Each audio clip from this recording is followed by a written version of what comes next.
Hello everyone and welcome to E-Shakti classes. I am Dev Prakash Vishwakarma and today we are going to discuss SBI Clerk Mains के previous year error detection के question. So without further ado, let's start from the very first question. So सबसे पहले आप question को try कीजिए solve करने का, उसके बाद हम आपके साथ सॉल्व करते हैं. Okay, take your time please. So बच्चों, जब भी इस टाइप के क्वेश्चन आए तो सबसे पहले आपको ऑप्शन को ऑब्जर्व करना है. ऑप्शन में ऑब्जर्व क्या करना है, जैसे आपके पास टोटल 5 ऑप्शंस हैं. आपके पास टोटल 5 ऑप्शंस हैं. आपके पास टोटल 5 ऑप्शन हैं. इन पांचों ऑप्शन में सबसे पहले ये देखना है कि कौन सा सेंटेंस, किस नंबर का सेंटेंस ज़्यादा बार आया है. जैसे ऑप्शन में 4th नंबर ज़्यादा आया है, तो सबसे पहले हम 4 को चेक करेंगे कि 4 करेक्ट है या नहीं. सबसे पहले हम 4th क्वेश्चन को, सेंटेंस को चेक करेंगे. पहला है हमारा having lost the game. Game को लॉस्ट मतलब गेम को हारने के बाद the team's spirits were. The team's spirits were. अब यहां पे इस वर का सब्जेक्ट कौन है भाई? इस वर का सब्जेक्ट है टीम्स स्पिरिट्स. ये आपका सब्जेक्ट हुआ, क्योंकि एपॉस्ट्रॉफी जो होता है इसके पहले जो नाउन होता है वो कभी सब्जेक्ट का काम नहीं करता. और दूसरी बात ये ध्यान देंगे कि प्रेपोजिशन के बाद जो नाउन आता है वो कभी सब्जेक्ट का काम नहीं करता.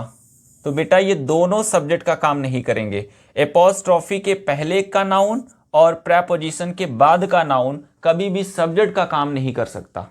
ऑलराइट, तो यहां पर आपका टीम सब्जेक्ट नहीं है, स्पिरिट सब्जेक्ट है. स्पिरिट्स के अकॉर्डिंग यहां पे वर सही है, but its course encouraging words lifted their mood. यहां पे प्रॉब्लम बच्चों यहां पे है देयर मूड. देयर आपका पोजीशन नहीं बताता बच्चों, यहां पे देयर के स्थान पे देयर होना चाहिए. Their their possessive case. इसका मतलब आपका एरर 5 में एरर है, 4th में एरर है, 4th इनकरेक्ट है. तो जहां पे आपको 4th करेक्ट दिखाया गया हो उसको पहले एलिमिनेट कीजिए. यहां पे 4th करेक्ट है, मतलब ये 5th ऑप्शन नहीं हो सकता. यहां पे भी 4th करेक्ट है, ये भी नहीं हो सकता. अब आपके पास बचे हैं ए, बी और सी ऑप्शन. तो 4th इनकरेक्ट है, तो हम ऑब्जर्व करेंगे सेकंड को ऑब्जर्व कर लीजिए. अब सेकंड को ऑब्जर्व करेंगे तो सेकंड ऑप्शन है एवरीवन इन द क्लासरूम वर. तो बेटा हेल्पिंग वर्ब कहां पे है? वर. ये आपका हेल्पिंग वर्ब है. इस वर्ब का सब्जेक्ट कौन है? सबसे पहले ये पता करेंगे. तो इसके पहले लिखा है क्लासरूम, जो कि नाउन है, बट इस नाउन के पहले प्रेपोजिशन आ गया. अभी थोड़ी देर पहले हमने देखा कि किसी भी नाउन या प्रोनाउन के पहले अगर कोई भी प्रेपोजिशन आ जाए तो वो नाउन प्रोनाउन सब्जेक्ट का काम नहीं करता. उस प्रेपोजिशन के साथ मिलकर वो काम करते हैं या तो एडजेक्टिव के या फिर एडवर्ब के. इसका मतलब है इन द क्लासरूम ये आपका सब्जेक्ट का काम कभी नहीं कर सकता. यहां पे ओरिजिनल सब्जेक्ट है आपका, मेन सब्जेक्ट है आपका एवरीवन. और आपको बता दें कि जैसे कुछ सब्जेक्ट हो गए, जैसे डिस्ट्रीब्यूटिव प्रोनाउन होते हैं, each, every, either, any, neither और नो. ये ऐसे प्रोनाउन होते हैं बेटा जो हमेशा अपने साथ सिंगुलर हेल्पिंग वर्ब लेके आते हैं. मतलब इनके साथ हमेशा सिंगुलर हेल्पिंग वर्ब आएगी. तो आपका यहाँ पे सब्जेक्ट है एवरीवन, जो कि हमेशा सिंगुलर हेल्पिंग वर्ब लेके आता है, अर्थात यहाँ पे वर नहीं, यहाँ पे वॉज होना सही है। ऑलराइट, इसका मतलब सेकंड ऑप्शन भी आप सेंटेंस भी आपका गलत है। तो सेकंड किसमें करेक्ट दे रहा है? हाँ जी, सेकंड इनकरेक्ट है यहाँ पे। चलिए ठीक है, ये हो सकता है। आगे हम देखते हैं थर्ड को। थर्ड देखते हैं तो थर्ड क्या कह रहा है? The committee decided that the proposal while innovative did not align, support करना या एग्री होना with the organisations current priorities. बेटा इसमें कोई दिक्कत नहीं है, कमेटी आपका सब्जेक्ट है इस डिसाइडेड का। That the proposal while innovative did not align, support करना, विद हमेशा विद लेके आता है, ऑर्गेनाइजेशंस करंट, इसका मतलब है ये भी आपका करेक्ट है। अब आपका थर्ड करेक्ट है, थर्ड इनकरेक्ट वाले हटा दीजिए, इसमें थर्ड इनकरेक्ट है, मतलब ये भी नहीं होगा। अब आप फर्स्ट ऑप्शन को देख लीजिए, फर्स्ट करेक्ट है या नहीं करेक्ट है। तो बच्चों देखा गया फर्स्ट आपका थर्ड करेक्ट, हाँ थर्ड करेक्ट है। In spite the heavy rain, in spite ध्यान दीजिएगा बच्चों, इंस्पाइट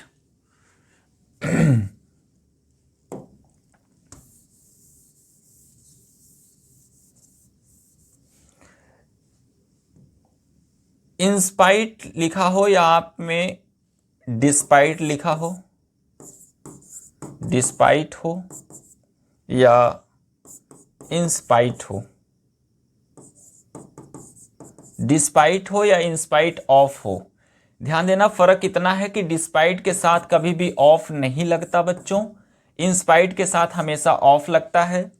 अब इसमें ध्यान ये देना है कि ये दोनों अपोजिट स्टेटमेंट्स को जोड़ते हैं, मतलब यहां पे अगर पॉजिटिव स्टेटमेंट है तो यहां पे आपका निगेटिव स्टेटमेंट होगा, यहां पे अगर निगेटिव स्टेटमेंट है तो यहां पे आपका दूसरा स्टेटमेंट आपका पॉजिटिव होगा। आइए इसको देखते हैं। डिस्पाइट के बाद हमें ऑफ नहीं लगा है, करेक्ट है। हैवी रेन, हैवी रेन आपका निगेटिव हुआ, सिचुएशन के अकॉर्डिंग डिपेंड करेगा। यहाँ पे कोई इवेंट प्रोसीड कराना है तो ये निगेटिव होगा, बारिश होना है, शादी विवाह है तो वहां बारिश हो जाए तो निगेटिव होता है। The event proceeded as planned and many attendees appreciate किए द डेडिकेशन सोन, इसका मतलब भाई ये भी करेक्ट है आपका। तो फर्स्ट करेक्ट है, सेकंड करेक्ट है, इनकरेक्ट कौन सा है? आपका सेकंड इनकरेक्ट है और आपका फोर्थ इनकरेक्ट है। तो कौन से ऑप्शन में है भाई? Second incorrect and fourth incorrect, इसका मतलब आपका option C for China option is correct. Okay, next question.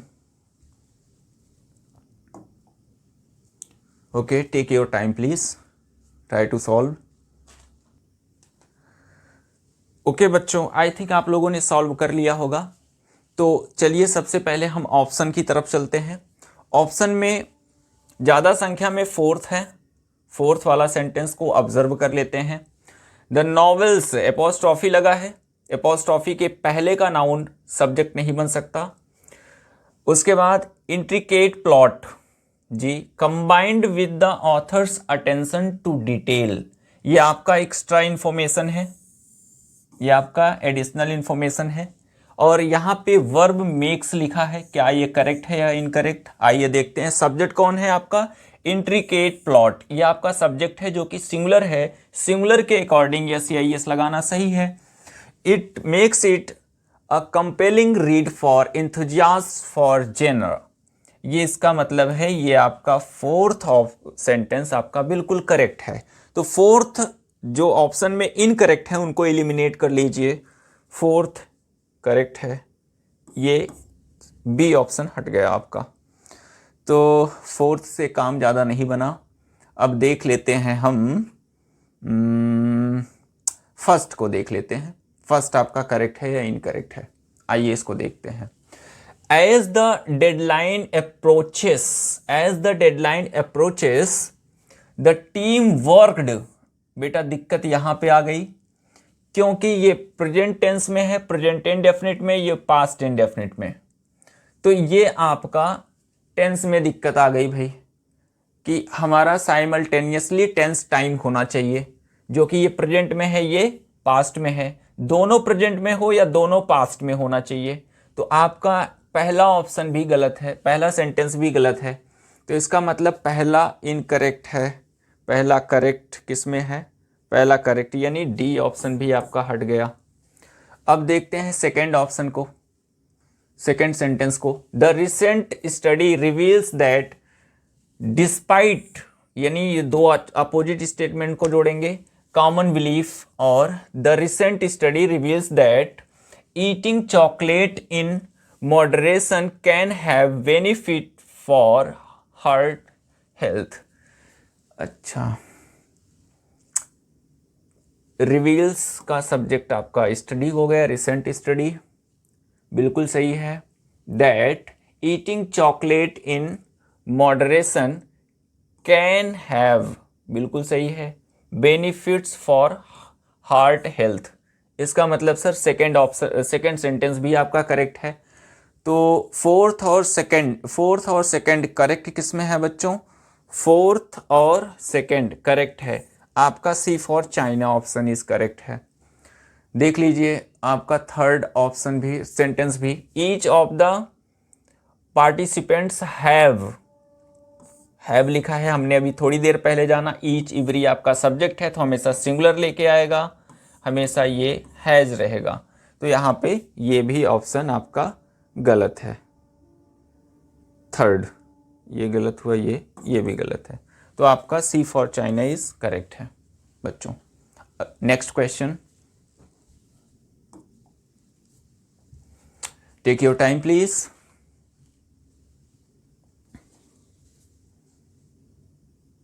Okay, फिर देखते हैं हम क्वेश्चन को साथ में। पहले सबसे पहले हम ऑप्शन को देखेंगे बच्चों। फोर्थ ऑप्शन कई बार आया है, तो हम देखते हैं फोर्थ सेंटेंस को। Despite his initial reservations he found that the course offered valuable insights over. बेटा इंसाइट कभी ओवर लेके नहीं आता, इंसाइट हमेशा अपने साथ इनटू लेके आता है। क्या लेके आता है, into the subject exceeding his expectation. तो आपका फोर्थ ऑप्शन इनकरेक्ट है। तो फोर्थ जिसमें करेक्ट है वो एलिमिनेट कर दीजिए। फोर्थ करेक्ट, ये भी fourth correct, fourth incorrect, fourth. तो दो ऑप्शन आपके एलिमिनेट हो गए। थर्ड सेंटेंस को देखते हैं। नॉट ओनली डज, इन्वर्जन है, बिल्कुल सही है। Not only does the new policy aim to increase efficiency but it also seeks to improve the overall customer experience. बिल्कुल सही है बच्चों, थर्ड स्टेटमेंट आपका बिल्कुल सही है। सेकंड को देखते हैं, थर्ड स्टेटमेंट बिल्कुल सही है। इसका मतलब इनकरेक्ट वाले एलिमिनेट कर दीजिए बच्चों, इनकरेक्ट, थर्ड इनकरेक्ट, एक ऑप्शन एलिमिनेट हुआ। आते हैं सेकंड पे, the teacher along with her students are. तो बच्चों आर का सब्जेक्ट कौन है, ये आर हेल्पिंग वर्ब का सब्जेक्ट कौन है, स्टूडेंट है। बेटा स्टूडेंट के पहले क्या आया है, अलोंग विद। अलोंग विद क्या होता है, प्रेपोजिशन। तो किसी भी प्रेपोजिशन के बाद आने वाला नाउन प्रोनाउन कभी भी सब्जेक्ट का काम नहीं कर सकता। तो ये आपका हर स्टूडेंट से आपका सब्जेक्ट नहीं है, सब्जेक्ट कौन है, द टीचर। कौन सब्जेक्ट है, the teacher. The teacher singular है, सिंगुलर के अकॉर्डिंग आपका क्या आएगा, इज। इसका मतलब है सेकेंड ऑप्शन करेक्ट जिसमें है वो एलिमिनेट कर दीजिए। सेकेंड ऑप्शन करेक्ट, कोई फायदा नहीं हुआ, फर्स्ट को देखना पड़ेगा। आइए देखते हैं।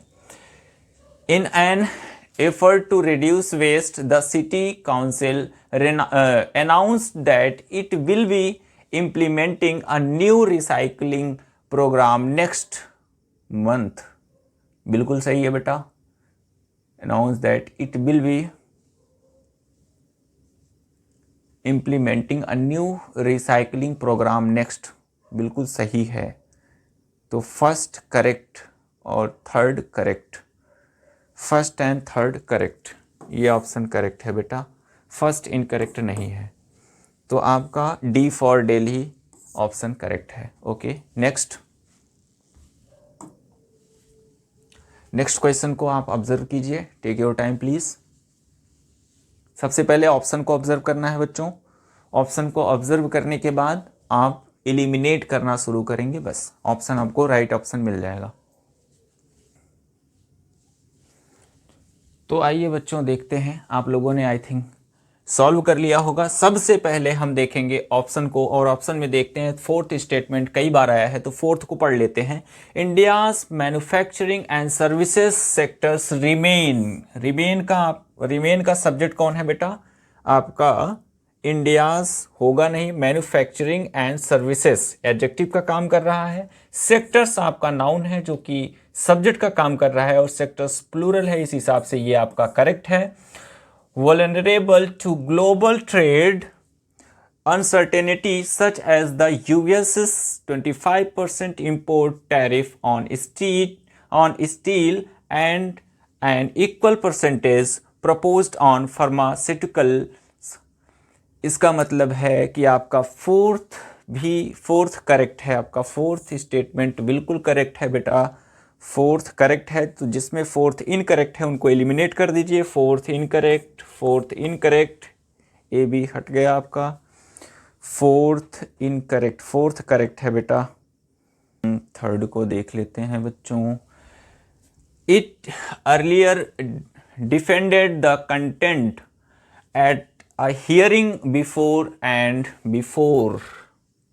बिफोर का यूज ध्यान देंगे बच्चों।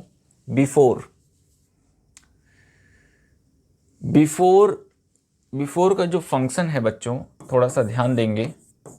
बिफोर का जो यूज है, बिफोर के पहले हम लिखते हैं एंटीसीडेंट, बिफोर के पहले हम लिखते हैं एंटीसीडेंट, जो काम पहले हुआ है, और इस एंटीसीडेंट का टेंस होता है हैड प्लस मेन वर्ब की थर्ड फॉर्म। ओके, बिफोर के बाद आता है हमारा प्रेसिडेंट, जो काम बाद में हुआ है, और इसका टेंस होता है मेन वर्ब की सेकेंड फॉर्म, मेन वर्ब की सेकेंड फॉर्म। तो हमने देखा बिफोर के पहले एंटीसीडेंट है, और जिसका टेंस क्या होना चाहिए, यहां पे थर्ड होना चाहिए। It had earlier defended the country, तो आपका थर्ड ऑप्शन इनकरेक्ट है बच्चों।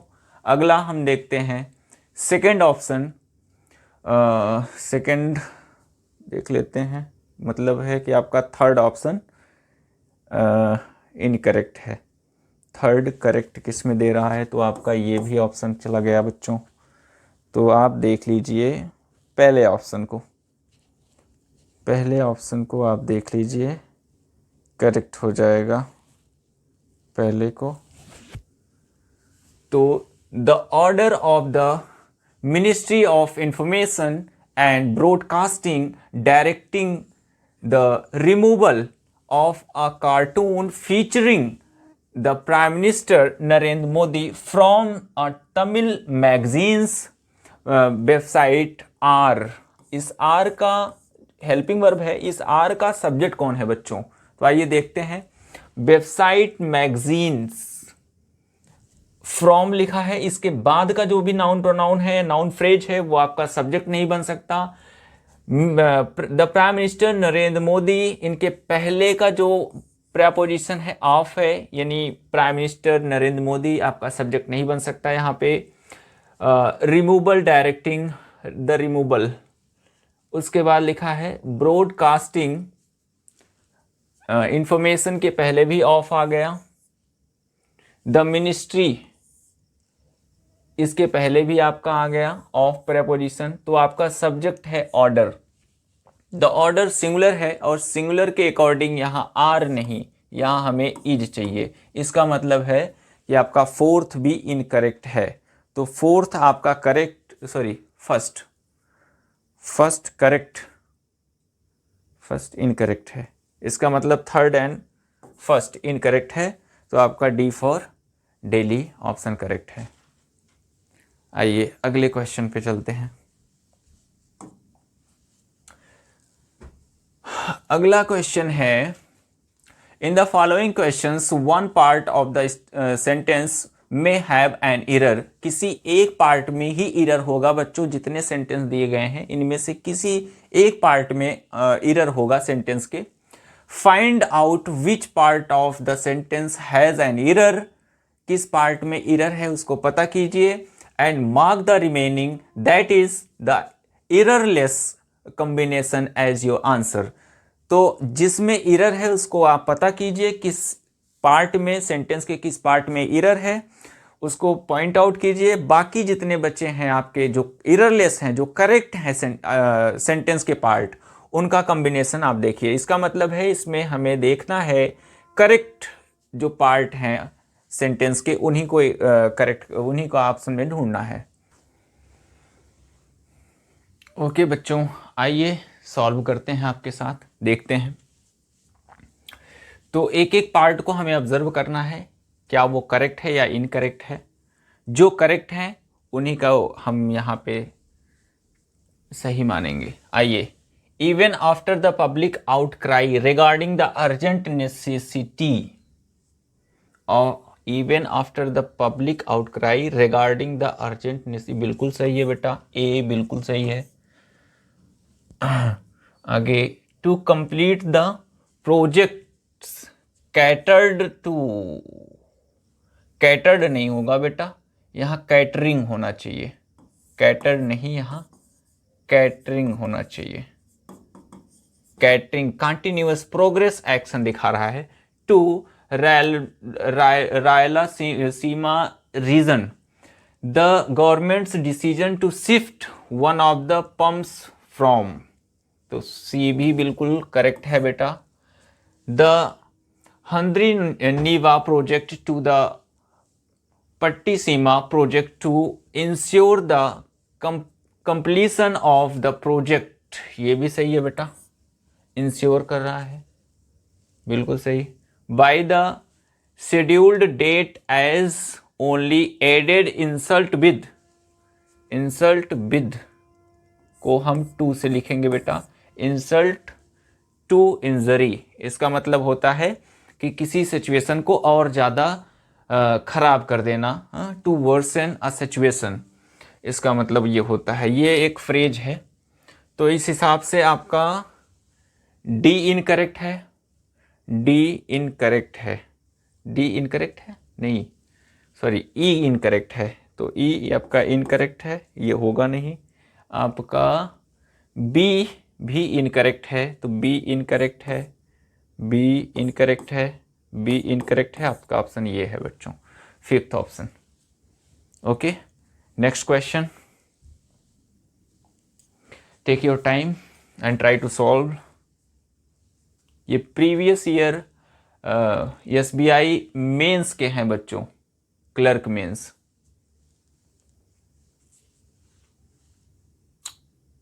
इसमें आपको क्या करना है, डायरेक्शन है, read the following sentences ABCD जो कि दिया गया है, and determine which of these sentences is या are grammatically and contextually correct. कौन सा करेक्ट है इसमें से आप पॉइंट आउट करना है, कौन सा करेक्ट है बच्चों। Take your time please.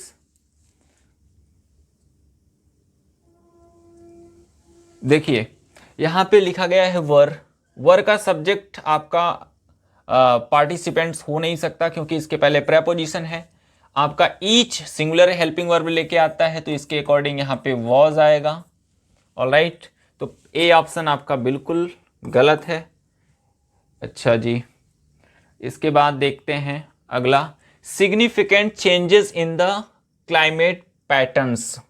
तो क्लाइमेट पैटर्न्स के पहले इन प्रेपोजिशन आया है, ये आपका सब्जेक्ट नहीं हो सकता। सिग्निफिकेंट एडजेक्टिव है, एडजेक्टिव के बाद ये नाउन आया है जो कि प्लूरल है, प्लूरल के अकॉर्डिंग आपका हैव बीन बिल्कुल करेक्ट है। Observe over the past decade affecting even the most resilient ecosystems, ये बिल्कुल करेक्ट है बच्चों, बी तो बिल्कुल करेक्ट है। चलिए इससे काम नहीं बना, आगे देखते हैं। His ability to articulate complex concept clearly makes, बेटा मेक्स सही है गलत, पता करते हैं। इसका सब्जेक्ट कौन है बेटा? Clearly. His ability to articulate complex concepts, तो हिज एबिलिटी आपका सब्जेक्ट है बेटा। इस प्रेपोजिशन इसके पहले जो आपका मेन सब्जेक्ट है वो आपका एबिलिटी है। एबिलिटी के अकॉर्डिंग मेक्स बिल्कुल सही है। Makes him valuable asset to the team, बिल्कुल करेक्ट लग रहा है। जी हाँ करेक्ट है। इसको देखते हैं बच्चों। The book's protagonist despite facing numerous challenges manage, बेटा मैनेज का सब्जेक्ट कौन है? मैनेज का subject despiting facing numerous challenges, sir despite आया है, प्रेपोजिशन है, इसके बाद का नाउन आपका सब्जेक्ट नहीं बन सकता। बुक्स एपोस्ट्रॉफी लगा है, एपोस्ट्रॉफी के पहले का नाउन आपका सब्जेक्ट नहीं बन सकता, तो सब्जेक्ट आपका है प्रोटैगनिस्ट। प्रोटैगनिस्ट सिंगुलर है, सिंगुलर के अकॉर्डिंग मैनेज नहीं सर, यहां पे आएगा manages. Alright.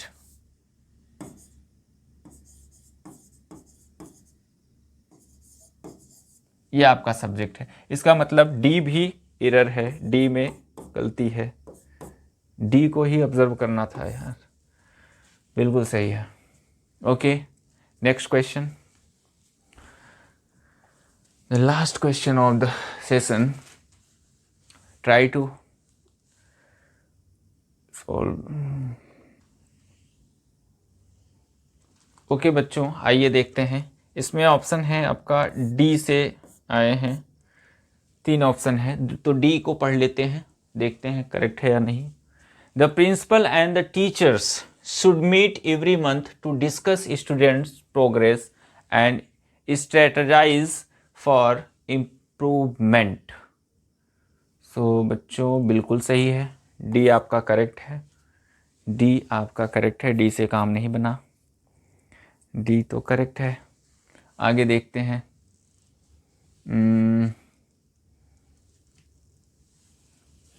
He did not have only luck but also skill to win the championship after such a tough competition.